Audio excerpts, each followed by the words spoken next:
Assalamualaikum warahmatullahi wabarakatuh. Perkenalkan, nama saya Rizky Cahyono. Saya dari kelas 10 IPA 2. Di sini saya akan bercerita tentang sejarah Islam yang mengenai tentang kelahiran Nabi Muhammad hingga wafatnya beliau. Bismillahirrahmanirrahim. Nabi Muhammad lahir pada hari Senin tanggal 12 Rabiul Awal tahun Gajah yang bertepatan dengan tanggal 20 April 571 Masehi. Nabi Muhammad SAW dilahirkan di kampung Bani Hashim dan nama bidannya adalah Siti Syifa, yaitu sahabat Abdurrahman bin Sauf. Ibunda dari Nabi Muhammad SAW bernama Aminah binti Wahab, sedangkan ayahnya bernama Abdullah bin Abdul Muthalib. Abdullah selaku ayah dari Nabi Muhammad SAW adalah seorang saudagar yang sering bepergian ke negeri Syam. Akan tetapi beliau meninggal dunia saat Aminah mengandung Nabi Muhammad SAW yang baru saja berusia 2 bulan. Setelah lahir, Nabi Muhammad diberikan kepada kakeknya yang bernama Abdul Muthalib dan diberikan nama Muhammad yang berarti yang terpuji. Tahun kelahiran Nabi Muhammad SAW disebut tahun gajah karena pada saat itu kota Mekah diserang oleh pasukan yang berkendaraan gajah di bawah pimpinan Raja Abraha.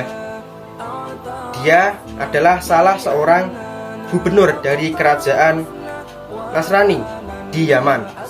Mereka bermaksud menghancurkan Ka'bah. Namun di tengah perjalanan pasukan mereka diserang oleh segerombolan burung, yaitu burung ababil.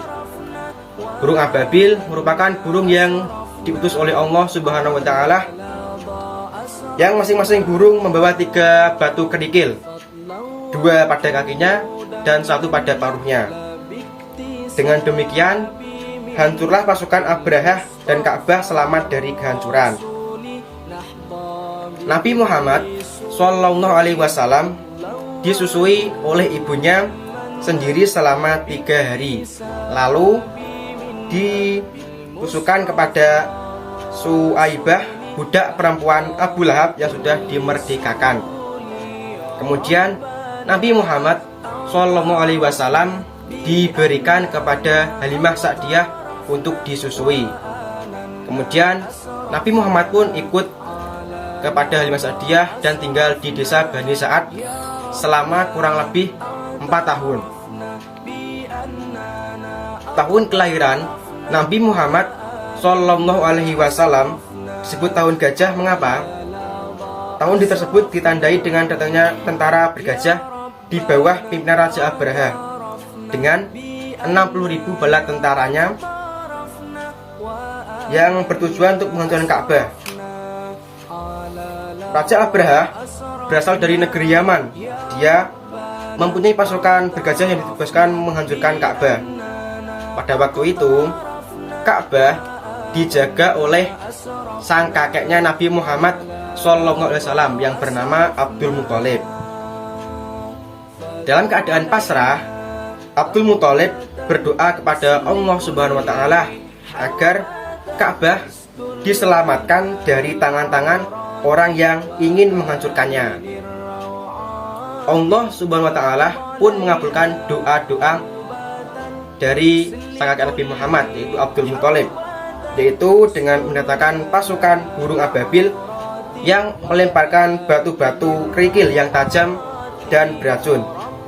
Batu-batu kerikil tersebut mengenai pasukan Abraha sehingga mereka mati, sebagaimana tercantum dalam surat Al-Fil ayat 1-5 yang berbunyi, A'udzubillahi minasyaitonirrajim. Bismillahirrahmanirrahim. Alam tara kaifa fa'ala rabbuka bi ashabil fil. Alam يجعل كيدهم في تضليل وأرسل عليهم طيرا أبابيل ترميهم بحجارة من سجيل فجعلهم كعصف مأكول. Shadaqallahul adzim.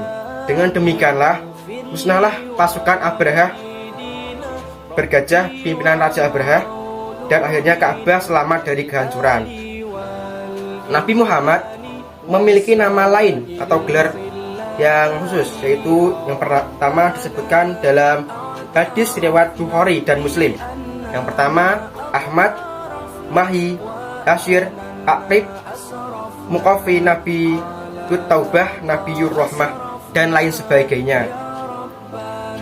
Nabi Muhammad tumbuh dewasa pun menikah dengan seorang yang cantik dan dari orang Arab. Beliau bernama Siti Khadijah. Namun istri dari Nabi Muhammad tidak cuman Siti Khadijah. Dia memiliki banyak istri. Salah satunya adalah Siti Khadijah binti Zami'ah, Aisyah binti Abu Bakar, Afiyah binti Umar, Zainab binti Huzaimah, Ummu Salamah, Zainab binti Zahsi, Juwairiyah binti Al-Harits, Ummu Habibah, Safiyah binti Huyai, Maimunah binti Al-Harits, dan Maria Al-Qibtiyah. Anak dari Nabi Muhammad SAW adalah Qasim, Zainab, Ruqayyah, Ummu Kulsum, Fatimah, Abdullah, dan Ibrahim. Mereka semua lahir dari rahim Siti Khadijah, kecuali Ibrahim yang lahir dari Maria Al-Qibtiyah. Anak-anak beliau yang laki-laki semuanya meninggal sebelum usia dewasa. Turunnya wahyu pertama Quran surat Al-Alaq ayat 5 di Gua Hira pada hari Senin di bulan Ramadan pada usia yang ke-40 tahun, menjadi awal kerasulan Muhammad SAW. Wahyu pertama tersebut berisi, bacalah dengan nama Tuhanmu yang menciptakan manusia dari segumpal darah. Bacalah, dan Tuhanmu lah yang maha mulia, yang mengajar manusia dengan pena. Dia mengajarkan manusia apa yang tidak diketahuinya. Nabi Muhammad SAW meninggal pada usia 63 tahun. Beliau wafat pada tanggal 12 Rabiul Awal tahun 11 Hijriah di waktu duha. Ia mengalami sakit dalam beberapa waktu, suhu badannya tinggi, dan akhirnya pun menghembuskan nafas yang terakhir. Demikianlah cerita singkat yang dapat saya sampaikan. Bila ada kekurangannya, mohon maaf yang sebesar-besarnya. Saya akhiri. Wassalamualaikum warahmatullahi wabarakatuh.